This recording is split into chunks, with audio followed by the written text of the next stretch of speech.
Diputado Carlos Raimundi. Gracias, señora presidenta. Estamos tratando un proyecto enviado por el Poder Ejecutivo de la Nación, votado por millones de personas, enviado al Parlamento, que es una institución votada por millones de personas, y que entre otras cosas, porque no es el único objetivo, sino que es un recurso general, puede servir para destrabar una ley que está trabada por voluntad de un pequeño minoritario puñado de grandes y poderosos intereses. Ese es el eje a partir del cual nosotros queremos, desde el bloque de Nuevo Encuentro, plantear nuestro apoyo a la ley. Es decir, ¿qué hacer cuando un puñado de intereses minoritarios, contrarios a la voluntad popular mayoritaria, pero muy poderosos desde el punto de vista de cómo influyen sobre los distintos poderes e instituciones de la nación, qué hacemos cuando esos intereses desafían a las instituciones democráticas y plantean no cumplir con una ley cuando esa ley afecta sus propios intereses? Ese es el eje conceptual que, a nuestro entender, está en juego con la aprobación de este proyecto. Quienes se oponen, podríamos decir en síntesis, que aducen un ataque a la República y desde esa idea se ponen per se en defensores de la calidad institucional. Ahora, una república, señora presidenta, es una construcción histórica, no es una instancia en abstracto de pureza institucional.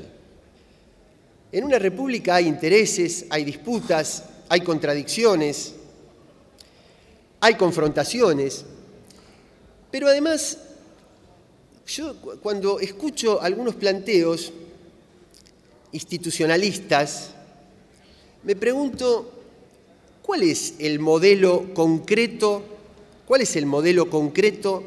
de república o de calidad institucional que tienen para exhibir? Pero concreto, no en abstracto, sino en nuestro contexto, en el contexto latinoamericano, en el contexto argentino, en el contexto de los países dependientes, subdesarrollados, manipulados por estructuras de poderes permanentes que se han dedicado a interrumpir los ciclos democráticos. ¿Cómo podemos analizar una palabra como la república en abstracto y por fuera de esas categorías concretas e históricas? Es decir, presidenta, lo que está en juego es el desafío de construir un Estado democrático con poder, porque vamos a suponer que tomamos algún ejemplo histórico que ha carreteado, digamos, en la historia, pero que no se ha podido sostener, porque han tenido que ceder, porque han caído. Por mucho menos han caído por quererse construir estados con buenas intenciones y con buenos proyectos, pero sin poder, que cuando hubo desafíos de incumplimiento de la ley por los grupos de poder y por las grandes corporaciones, terminaron cediendo o terminaron lisa y llanamente cayendo. Es una pena escuchar, por lo menos esta es mi impresión, no lo quiero decir en términos agresivos, lo quiero decir en términos reflexivos.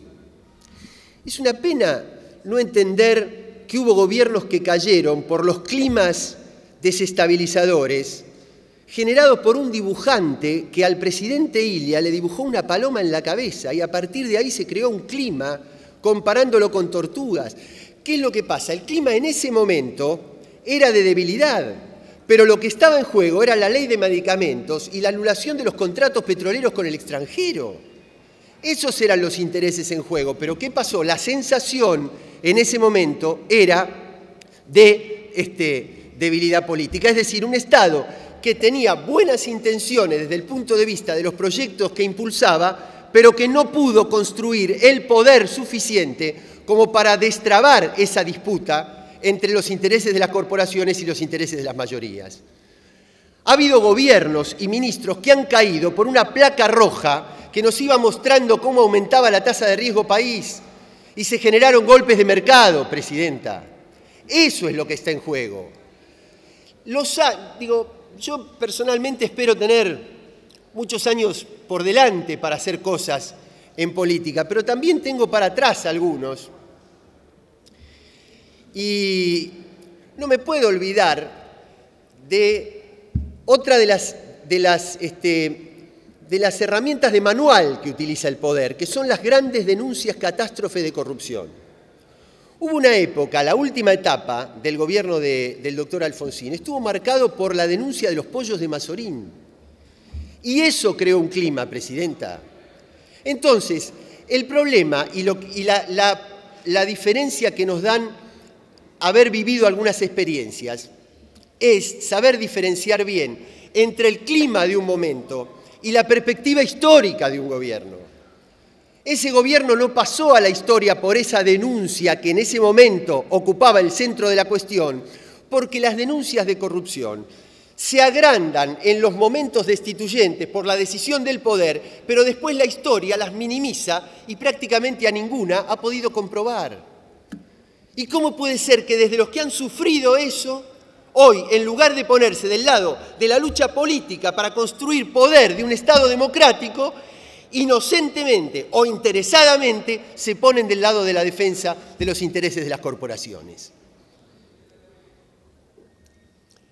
Presidenta, calidad institucional es una cuestión concreta, que el 90% o más de los empleos formales se rijan por paritarias a la alta, contra el 6% de paritarias que tiene el modelo chileno, que es entre comillas un modelo tan admirado por su calidad institucional. Pero es lógico, ¿cómo no va a haber clima de buenos modales en un país donde no se tocan intereses de fondo? La agitación, la conflictividad es directamente proporcional con la profundidad de los intereses que se atacan. La generación de universitarios que viene de familias humildes del conurbano, esa es una institución de calidad.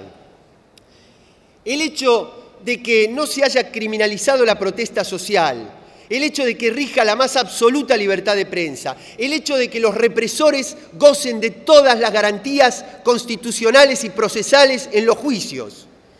Son instituciones profundamente republicanas, señora Presidenta. Entonces lo que está en juego es que para sostener en el tiempo esas instituciones, el Estado tiene que apelar a todos los recursos que la Constitución le permite para poder ganar esa disputa.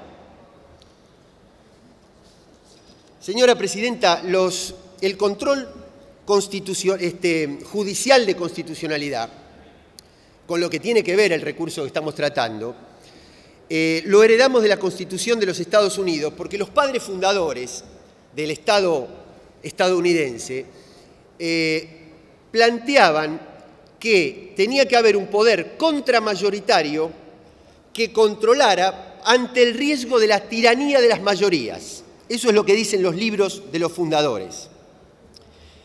Después, abro un paréntesis, después fueron cambiando de criterio, porque hoy, de los 52 estados de Estados Unidos, 39 votan a sus tribunales superiores por voto popular, porque se han dado cuenta que equivocación por equivocación es mucho más democrático que se equivoquen las mayorías y no que los poderes judiciales minoritarios o contramayoritarios queden a merced de los intereses que los presionan. Cierro paréntesis. Señor Presidente, el problema de la Argentina jamás fue la tiranía de las mayorías. El problema de la Argentina fue la tiranía de las minorías. Las proscripciones, los fusilamientos, los golpes, la pobreza, la deuda, fue por la tiranía de las minorías que vulneraron la voluntad popular y mayoritaria históricamente. Y eso es lo que está en juego en este momento. En definitiva, ¿cómo deconstruir un Estado que históricamente en las últimas décadas y hasta el año 2003, porque creo que este es el corte histórico que se hace en el 2003, un Estado que estaba aún bajo gobiernos votados por el pueblo, a merced de la presión de los grupos, en economía de los bancos, en agricultura de las exportadoras, en lo que era el CONFER de los grupos mediáticos, en el Ministerio de Salud de los laboratorios, o no sabemos que era así, presidente. Entonces, cuando entramos en una etapa histórica, donde lo que tratamos es construir un Estado verdaderamente democrático, un recurso como este es una necesidad para sostener en el tiempo los valores de la República y de la calidad institucional, señor presidente. Yo era diputado cuando se discutió la ley de medios. Los que se oponían a la ley planteaban de máxima que no saliera y de mínima en los pasillos, y muchos legisladores no me dejarían mentir en este aspecto, en los pasillos decían, bueno, si sale, tratemos de ampliar el plazo a 3 años. El planteo no era ingenuo, el planteo era que con un plazo más largo la presidenta Cristina Fernández no iba a ganar las elecciones del año 2011 y finalmente la ley no se iba a aplicar. Pero la cuestión es que la ley salió y que la presidenta ganó.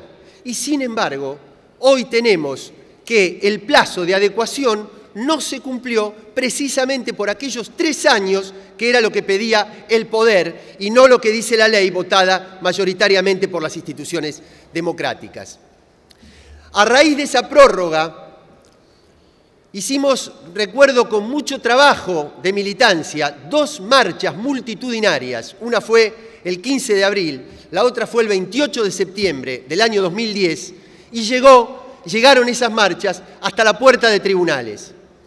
Y resulta que una semana después, gracias a un periodista que detectó una reunión secreta porque no había sido difundida, el presidente del grupo mediático estaba reunido con el presidente de la Corte en su propio despacho.